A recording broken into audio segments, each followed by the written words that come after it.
क्या समाजवादी पार्टी भी अब टीएमसी यानी ममता बनर्जी की पार्टी की तरह बिखर जाएगी? यह मैं नहीं कह रहा हूँ, यह कौन कह रहा है आगे इस वीडियो में बताएंगे। लेकिन सवाल आखिर इतना ज्यादा चर्चा में यह कैसे आ गया? क्यों यूपी की राजनीति गर्म हो गई है? और इस खबर में आज हम इसी पर चर्चा करेंगे। उत्तर प्रदेश की राजनीति में एक बार फिर से बड़ा सियासी घमासान शुरू हो गया है।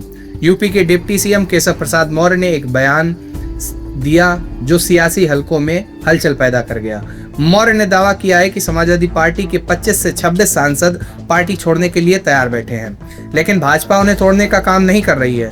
उनके इस बयान के बाद सवाल उठने लगे कि क्या अखिलेश यादव की समाजवादी पार्टी में सब कुछ ठीक है या फिर 2027 विधानसभा चुनाव से पहले शुरू हुई नई राजनीतिक रणनीति का कोई यह हिस्सा है। दरअसल कानपुर के एक आयोजित कार्यक्रम में केशव प्रसाद मौर्य ने कहा कि समाजवादी पार्टी के 25 से 26 सांसद टूटने को तैयार हैं और इस समय वह पार्टी से खुद नाराज हैं।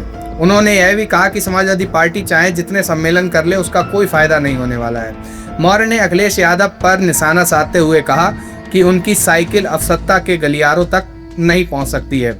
2027 के बाद समाजवादी पार्टी का प्रभाव सफाई तक सिमट गया है।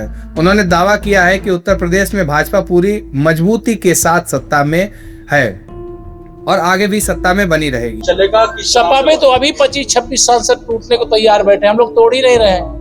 हम लोग तो 27 में जानते हुए अपने आप ही टूट के चले जाएंगे।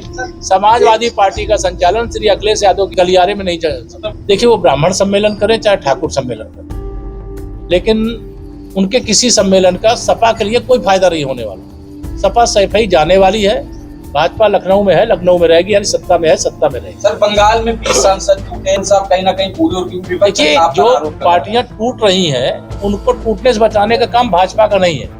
अगर कोई पार्टी टूट रही है तो उस पार्टी की कमी है। अगर परिवारवाद करोगे, भ्रष्टाचार करोगे, गुंडागर्दी करोगे तो उनको जो उनके दलों में है उनका राजनीतिक भविष्य अंधकार में दिखाई देता है। वो कोई दूसरे दल का ठिकाना इसमें कोई भाजपा में नहीं आया। केशव प्रसाद मौर्य का यह बयान ऐसे समय में आया जब सुहेल देव समाज पार्टी के प्रमुख ओम प्रकाश राजभर भी लगातार समाजवादी पार्टी में बड़ी टूट की बात कर रहे हैं। राजभर ने दावा किया है कि सपा के असंतुष्ट सांसदों का एक अलग गुट जल्द सामने आ सकता है।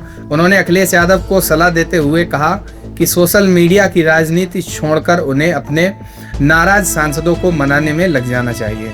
राजभर का कहना है कि समाजवादी पार्टी के भीतर असंतोष बढ़ रहा है और आने वाले दिनों में इसका असर खुलकर दिखाई दे सकता है। हालांकि समाजवादी पार्टी ने भाजपा और उसके सहयोगी दलों के इन सभी दावों को पूरी तरह से खारिज कर दिया है। सपा अध्यक्ष अखिलेश यादव ने सोशल मीडिया पर एक सांकेतिक पोस्ट लिखते हुए प्रतिक्रिया दी है। उन्होंने लिखा है कि दाना और गाना कब तक चलेगा ये अफसाना। दाना और गाना कब तक चलेगा ऐसा अफसाना। वहीं पार्टी के वरिष्ठ नेताओं ने भी साफ तौर पर कहा है कि समाजवादी पार्टी पूरी तरह से एकजुट है और टूट की खबरें केवल राजनीतिक अफवाह हैं। सपा सांसद अफजल अंसारी ने कहा है कि पार्टी में टूट का कोई सवाल ही नहीं है, बल्कि दूसरे दलों के लोग समाजवादी पार्टी में आने की तैयारी कर रहे हैं। संभल से सांसद जिया उर रहमान बकर ने भी कहा है कि लालच हो या दबाव, समाजवादी पार्टी का कोई भी सांसद पार्टी छोड़ने वाला नहीं है। गौरतलब है कि 2024 के लोकसभा चुनाव में समाजवादी पार्टी ने उत्तर प्रदेश में शानदार प्रदर्शन करते हुए 37 सीटों पर जीत दर्ज की थी। भाजपा के लिए यह चुनौती बनकर सामने आई। सपा ने अयोध्या जैसी महत्वपूर्ण सीट पर भी जीत हासिल की थी।